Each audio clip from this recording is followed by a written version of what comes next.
the Activision deal was blocked by the UK CMA. Dan, why don't you take this one? Well, I mean, look, where innovation goes to die. See where innovation goes to be taxed is the European, competition with Miss Vestergaard, and where innovation and M&A goes to die now seems to be the UK.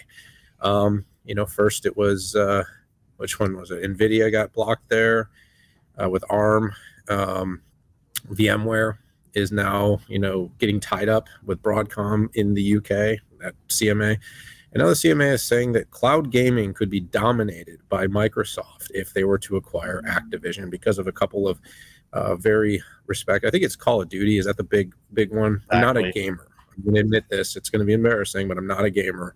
But, I mean, look, this is one I just want to talk about is, Pat, I don't get it. I don't get it. Who else is in gaming?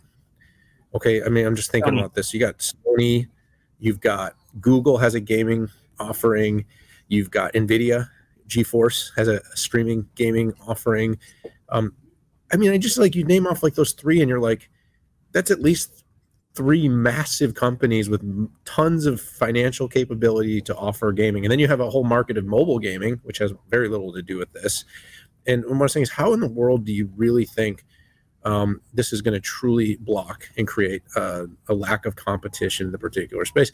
Plus, I believe that Microsoft already had come out and made a ton of concessions. It was already starting to, in part of the process, make their games available on more devices and make it more accessible. They were trying to get out in front of this one. To me, it almost feels like right now this is a little bit of a relevance play, like the UK's relevance after Brexit. What is our role in innovation?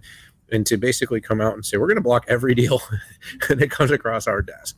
Now, granted, looking back in arrears, Pat, I could have made a case for NVIDIA and ARM to be together. Based on the chips situation, you probably could argue that it probably maybe for the best that ARM goes at it alone to make sure that there is, especially if you see the movement of AI.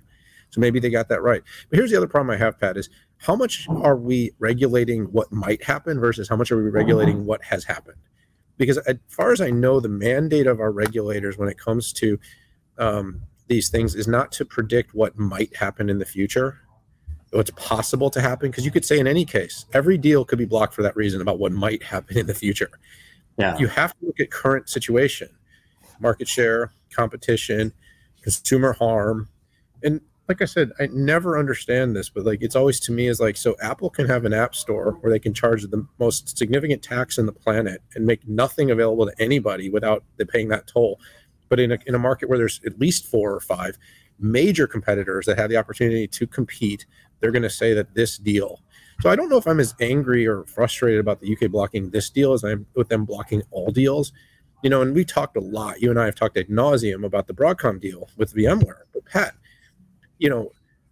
with open source, public clouds, hybrid offerings, besides the fact that customers might have to make a decision to switch if they don't like the new owner, if they don't like the offering, there's 1,000 freaking options to go open source with virtualization and hybrid cloud, multi-cloud offerings. So, I know where I'm kind of pivoting around the gaming thing, Pat, but that's what it is to me is I can't understand, what are we regulating here? Are we regulating what might happen in the future? To me, that's the wrong thing. And again, competition committees, here we are focused on the wrong things. I hope it's for more than relevance, but I really don't see what blocking this deal does to help the consumer or to increase competition in this particular market space. Yeah, I mean, I'm concerned overall with the state. I know they're different between antitrust and IP protection. These are two fundamental things that keep the wheel of innovation going, and theoretically, were put in there to protect consumers from harm.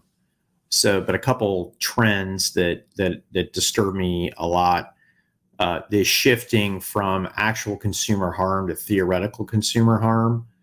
We saw this with Qualcomm. We're seeing this with VMware, and we're seeing this with Adobe Figma, right? Big is bad regardless of any other variable. We're seeing this in the UK, EU, US, and certainly China. And, you know, if you're big, you're bad. I mean, heck, they're trying to unwind. The FTC wants to unwind the Instagram acquisition from Facebook, and that's just laughable. Again, when you have companies that are wantonly anti-competitive, like Apple, and nothing is happening to them. So the other thing that's a challenge is the regulators with zero business experience, and I'm seeing this in the US and the UK. What this does is leads to misjudgments on what's really important and what's not. A great example of this is with Broadcom, where, you know, there's this notion that there's going to be foreclosure on a $500 NIC when Broadcom can make $10,000 on a VMware license. That's dumb. That basically means you don't really understand business and you don't really understand tech. I think the other one is Adobe Figma, where Adobe and Figma are in different, completely different markets, and people just don't understand that. They can't see or understand the separation between the two markets and what the two companies are offering, and that just causes a tremendous amount, of churn and wasted tax dollars. And, you know, Adobe is all about creativity, and Figma is all about ideation. Very, very different. You talked about countries using this as a tax, and we saw this with Qualcomm big time. EU, China, and Korea. They want their pound of flesh, and if they can't get it through real taxes, they're going to get it through penalties and fines. So yeah, I'm concerned, and, you know, none of this is good for innovation. None of this is good for lowering costs and venture investments. I'll leave you one final thing. Why would venture capitalists fund companies that could have a nearly impossible time of getting acquired at the rate that they currently are doing today? Well, they're not. And just like IP creators aren't going to be paying or investing in IP if they can't protect that IP. So antitrust, IP, we're in a very sad state of affairs. I'm going to be writing a lot more about the antitrust stuff in the future.